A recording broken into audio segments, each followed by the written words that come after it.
21장 1절에서 11절까지입니다. 같이 읽습니다. 내가 백성 앞에 세울 법규는 이러하니라. 네가 히브리 종을 사면 그는 6세 동안 섬길 것이요 7째 해에는 몸값을 물지 않고 나가 자유인이 될 것이며, 만일 그가 단신으로 왔으면 단신으로 나갈 것이요 장가 들었으면 그의 아내도 그와 함께 나가려니와, 만일 상전이 그에게 아내를 주어 그의 아내가 아들이나 딸을 낳았으면 그의 아내와 그의 자식들은 상전에게 속할 것이요 그는 단신으로 나갈 것이로되, 만일 종이 분명히 말하기를 내가 상전과 내 처자를 사랑하니 나가서 자유인이 되지 않겠노라 하면, 상전이 그를 데리고 재판장에게로 갈 것이요 또 그를 문이나 문설주 앞으로 데리고 가서 그곳에다가 송곳으로 그의 귀를 뚫을 것이라. 그는 종신토록 그 상전을 섬기리라. 사람이 자기의 딸을 여종으로 팔았으면 그는 남종같이 나오지 못할지며, 만일 상전이 그를 기뻐하지 아니하여 상관하지 아니하면 그를 속량하게 할 것이나, 상전이 그 여자를 속인 것이 되었으니 외국인에게는 팔지 못할 것이요 만일 그를 자기 아들에게 주기로 하였으면 그를 딸같이 대우할 것이요 만일 상전이 다른 여자에게 장가 들지라도 그 여자의 음식과 의복과 동침하는 것은 끊지 말 것이요 그가 이 세 가지를 시행하지 아니하면 여자는 속전을 내지 않고 거저 나가게 할 것이니라. 아멘. 찬양을 부르면서 하나님의 은혜, 또 십자가에 매달리신 예수 그리스도의 은혜가 너무나도 엄청나게 느껴져서 통곡을 하고 그랬던 시간들이 생각이 나네요. 네, 참. 오늘 본문을 읽으면 노예에 관한 이야기가 나옵니다. 구약성경을 읽다 보면 노예라든가 뭐 부인을 4명씩, 야곱은 4명을 두었죠. 뭐 다윗이나 솔로몬은 헤아릴 수 없는 많은 부인을 두었습니다. 이런 것들이 참 납득이 안 돼요. 왜요? 그건 우리가 살고 있는 세상에서는 통용이 되지 않는 말이기 때문에 그렇습니다. 그렇지만 아직도 세상 한 구석에서는 이 구약 시대, 지금으로부터 3000년 전에 그 문화가 유지되는 곳이 있습니다. 중국에 뭐 그리 멀지 않은 곳에도 그런 문화가 여전히 살아있고요. 또 반대도 있습니다. 부인 하나에 남편이 여럿인 그런 문화도 여전히 존재하고 있습니다. 그리고 알게 모르게 노예 제도도 존재하고 있습니다. 그러나 우리가 현재 살고 있는 이 세상에서는 노예 제도가 옳지 않다는 것 다 이해하고 있고 알고 있고요. 알면서 범하는 것이죠. 그리고 또 부인을 여러 명 두는 것, 모슬렘 사회를 제외하고는 그것이 옳지 않다는 것을 모르는 사람은 없을 것입니다. 자, 그렇다면 이 문제를 우리는 성경을 읽을 때마다 어떻게 받아들여야 하는가? 노예 문제를 한번 생각을 해보려고 합니다. 이것을 빼고 읽을 것인가? 아니면 그냥 옛날 이야기라고 생각하고 흥미로 넘길 것인가? 여기는 아무런 교훈도 없는 것인가? 그렇지는 않습니다. 노예 제도에 대해서 우리가 분명히 알아야 할 것, 오늘 본문 말씀을 살펴보기 전에 우리가 두 가지는 분명히 생각하고 넘어가야 되는데, 저는 그것을 신학적 고찰이다 이렇게 생각을 해보았습니다. 즉 다시 말해서 노예 제도는 회복되어야 할, 그러니까 노예 제도는 소멸되고 노예가 되었던 사람이 회복되어야 할 그런 죄의 결과이다, 이렇게 먼저 결론을 내릴 수 있습니다. 여러 명의 부인을 두는 것이 하나님의 뜻이 아닌 것은 어디서 밝혔습니까? 에덴 동산에서 이미 하나님께서 선언적으로 보여주셨죠.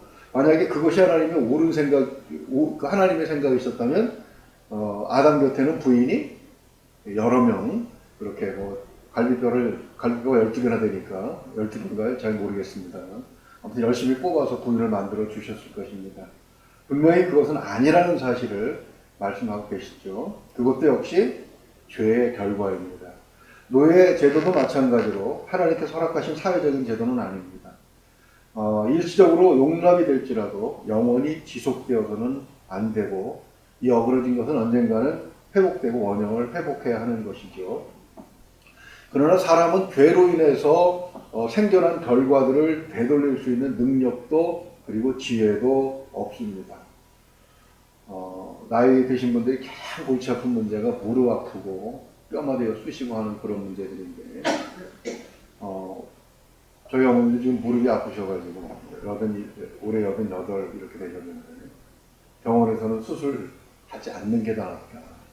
어머니 무릎이 아프시니까 했으면 좋겠다 이렇게 말씀하시는데 우리 새벽기도 오셨던 함 집사님도 무릎 수술 받으시고도 회복이 안전하게 되는 데는 여전히 아직 더 많은 시간이 필요한 것 같습니다.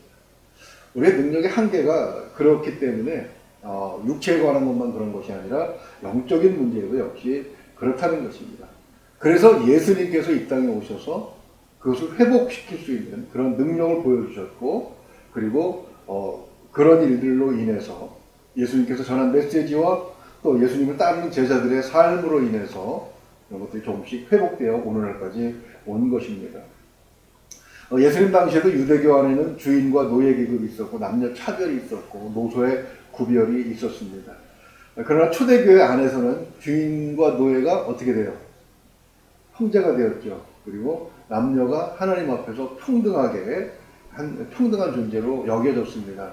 그러다 보니까 세상에 나가면은 억눌렸던 여자들이 교회 안에 들어오면 어때요?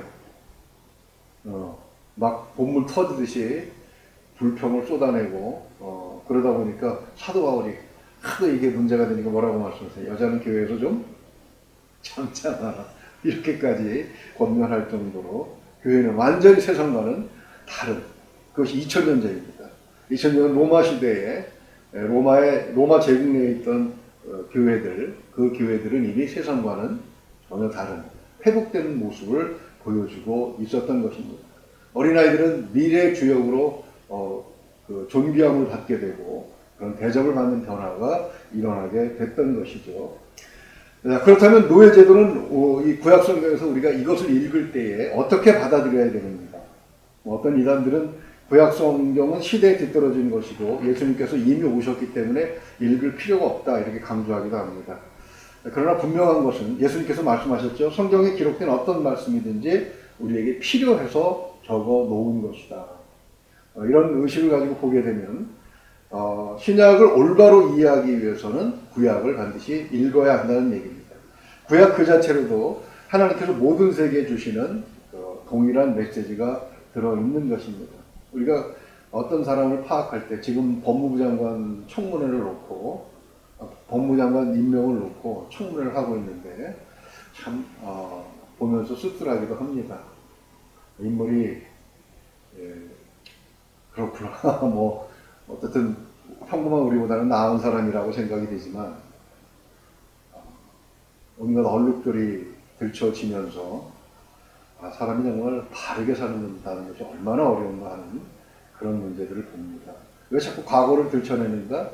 과거를 보면 어때요? 현재를 알 수가 있고 미래도 짐작할 수가 있기 때문에 그렇습니다. 그래서 예수님과 신약의 내용을 우리가 이해하려면 구약의 내용도 알아야 되고 이 노예제도도 그 중에 하나인 것입니다. 자, 그렇다면 노예제도에 담긴 교훈은 어떤 것이 있겠습니까? 2절만 한번 보겠습니다. 네가 히브리 종을 사면 이렇게 돼 있죠? 히브리 종이라고 돼 있습니다. 그러니까 이 히브리 노예도 히브리라고 딱 정해놓은 이유가 무엇입니까? 히브리는 노예도 하나님의 백성이라는 뜻이죠. 이 법은 하나님의 백성이 아닌 사람에게는 해당되지 않는다는 관점을 가지고 읽을 것을 지금 제시하고 있습니다. 애굽에서 하나님께서 기적적인 방법을 통해서 광야로 이끌어내셨던 그리고 가나안 땅으로 그들을 인도하셨던 그 백성들에게만 해당되는 법이라. 신약시대 신학적 용어를 사용하면 구원받은 백성에게만 해당되는 법. 이렇게 보면 되겠죠. 그렇기 때문에 세상 사람들의 지키는 법과는 기본적으로 달라야 하는 것이죠. 본문 2절을 보게 되면 한 사람이 종이었다고 영원히 종으로 삼을 생각은 버려야 됩니다. 왜요? 7째 해에는 몸값을 물지 않고 풀어줘야 됩니다. 그러니까 빚을 지고 종이 되었습니다. 그런데 7년 지나고 나면 돈을 내고 속량을 하는 것이 아니라 히브리인이기 때문에 7년 되면 이제 7년 동안 노예 생활을 하면서 다 갚은 것으로 계산하고 내보내 줘야 하는 것. 이것은 타국 출신 노예들에게는 해당되지 않습니다. 오직 하나님의 법은 하나님 백성들에게만 적용이 되는 은혜의 법이라는 얘기죠. 그 다음에 3절에서 6절을 보게 되면 히브리인은 노예라도 가족 대접을 해야 하는 것을 볼 수가 있습니다. 당시 종은 주인의 재산이었습니다. 죽이든 살리든 마음대로 할 수가 있었어요. 20절 보게 되면, 21장 20절, 내일 보게 되면 사람이 매로 그 남종이나 여종을 쳐서 당장에 죽으면 형벌을 받으려니와 하루 이틀 연명하다 죽어도 주인은 해를 받지 않습니다. 왜요? 노예는 주인의 재산으로 여겨졌기 때문입니다. 어떤 사람들은 7년째 풀어줘야 되기 때문에 무척 가혹하게 그렇게 부려먹을 수도 있고 아주 악독하게 대우할 수도 있겠지요. 그런데 가장 심각한 문제는 뭐냐면 노예이기 때문에 결혼을 마음대로 할 수 없다는 것입니다. 그러나 결혼을 통해서 남녀가 한 가정을 이루는 것, 그것은 하나님이 창조시에 만들어주신 하나님의 법칙 중의 일부입니다. 그럼 하나님께서는 이 노예 제도를 통해서 그것을 어떻게 이어가게 하시는가? 노예에게도 그럴 권한이 있다는 것을 어떻게 보여주시냐면 여기 3절에 보게 되면 단신으로 왔으면 단신으로 나가고 가족이 함께 왔으면 나갈 때 가족도 함께 나가는데 4절 보게 되면 상전이 그에게 아내를 주어 이렇게 얘기합니다. 그러니까 아내도 노예가 되겠죠. 그래서 아들이나 딸을 낳으면 그 아내와 그 아들들은 상전에게 속합니다. 이게 그 7년 돼가지고 자유롭게 풀려날 때에 그 노예는 혼자 나가야 돼요. 이게 무슨 잔인한 짓이냐. 우리가 지금 남과 북으로 갈려져서 70년 동안 80년 동안 못 만나는 가족들이 있는데 평생 한을 품고 그렇게 돌아가시는 분들도 많은데 참 그렇죠. 그런데 이건 살아 생전에 이렇게 가족을 갈라놓으면 어떻게 이런 무서운 법을 만들어 놓을 수 있는가, 너무 잔인하지 않은가라고 생각을 할 수 있는데 5절과 6절을 보면 해답이 나옵니다. 가족하고 헤어지기 싫어서 종이 나는 내 처자와 헤어질 수 없어 하게 되면 귀를 뚫고, 남자들이 여기 귀를 뚫는 것 가끔 보는데 성경에 보게 되면 내가 종신노예입니다. 그런 표시입니다. 그래서 재판장이 들어가서 이 사람 가족과 헤어지기 싫어서 우리 집에서 종신노예 하기로 했소라고 재판장에게 도장을 받고 귀를 뚫어서 거기다 이제 귀고리를 하는 거죠. 노예 표시를 하는 것이죠. 왜 이런 법을 만들어 주셨는가? 한번 생각을 해 보십시오. 7년 만에 나가는 노예에게 가족을 만들어 줄 이유가 어디 있습니까? 데리고 나가면 손해 아닙니까? 그냥 죽자사자 일만 시키다 내보내는 거죠. 그런데 그가 결혼을 해서 자녀를 낳으면 그 부인과 자녀는 누구 거다? 주인의 것이다. 그러면 이익입니까? 손해입니까? 이익이죠. 그래서 이 제도가 가지고 있는 의미는 뭐냐면 주인으로 하여금 노예를 적극적으로 결혼을 시키도록 해줍니다. 어차피 아이를 낳으면 두고 갈 것이고 나가면, 그리고 두고 가기 싫으면 종신노예가 되겠다고 하는 거니까 주인에게 조금 더 손해볼 일이 없는 거죠. 그래서 이 법 자체가 노예에게 뭘 주는 겁니까? 결혼을 주인이 마음대로 열심히 시킬 수 있도록 그렇게 만들어주고 있는 것을 보는 것이죠. 그 다음에 이제 7절에서 11절을 보게 되면 이게 참 읽으면서 어떻게 딸을 종으로 팔았을까라는 생각을 해봅니다만, 우리나라만 해도 그게 그렇게 오래된 이야기는 아니죠. 7, 80년 전만 해도 그런 일을 비일비재했다고 이야기를 들었습니다. 물론 굶어 죽는 것보다 노예로 끌려가서 생을 이어가고 그 덕에 가족들도 잠시나마 숨을 돌리는 것이 낫지 않겠느냐라고 말할 수 있겠지만, 한 여자의 일생을 놓고 보게 되면 이게 참 말이 안 되는 얘기가 되는 것이죠. 더군다나 7절을 보게 되면, 7절 하반절을 보게 되면 여종은 일단 팔리면 7년 만에 나올 수 있는 자격도 없습니다. 어떻게 이렇게 가혹할 수가 있는가? 사실 여기 성경만 그런 것이 아니라 어느 나라 문화나 어느 국가에서도 어느 시대에도 여자 노예에 대해서는 거의 문헌상의 기록이 없어요. 여기까지 보게 되면 하나님도 남자 노예에 비해서 여자 노예를 차별하는 것이 아닌가 그렇게 생각해 볼 수 있지만, 8절부터는 이야기가 완전히 달라지는 것을 볼 수가 있습니다. 8절 한번 볼까요? 만일 상전이 그를 기뻐하지 아니하여 상관하지 아니하면, 이렇게 되어 있습니다. 이 본문은 히브리어 원어를 그대로 직역을 한 그런 본문인데, 영어 성경에는 이 문장 안에 들어있는 속뜻까지 번역을 하고 있습니다. 제가 그 번역을 해보면 그렇습니다. 만약에 그녀가 자신을, 그 주인을 위해 그녀를 선택한 주인을 기쁘게 하지 못하면, 이렇게 번역을 하고 있어요. 무슨 얘기입니까? 주인이 여자 노예를 살 때는 일을 부려먹으려고 사는 것이 아니고 집안일 시키려고 사는 것이 아니라 남녀관계의 육체의 쾌락을 위해서 이 노예를, 여자 노예를 구입한다는 뜻이 이 본문 안에 그대로 녹여져 있는 것이죠. 그러니까 여자 노예를 구할 때 주인은 여자 노예에게 제대로 된 대접을 해주겠다고 약속하고 여자로부터 허락을 얻어야 되는 거예요. 8절 보게 되면 만약에 상전이 그를 노예로, 이렇게 여자 노예를 들여왔는데 기뻐하지 않아요. 또 들어와서 한두 번 이렇게 자기 생각대로 그렇게 큰 즐거움이 없다고 하면 그냥 팽개쳐줘서는 안 된다는 겁니다. 그를 속량하게 할 것이다. 다른 사람에게 팔던가 상전이 그 여자를 속이는 것이 되었으니, 이런 말씀이 있습니다.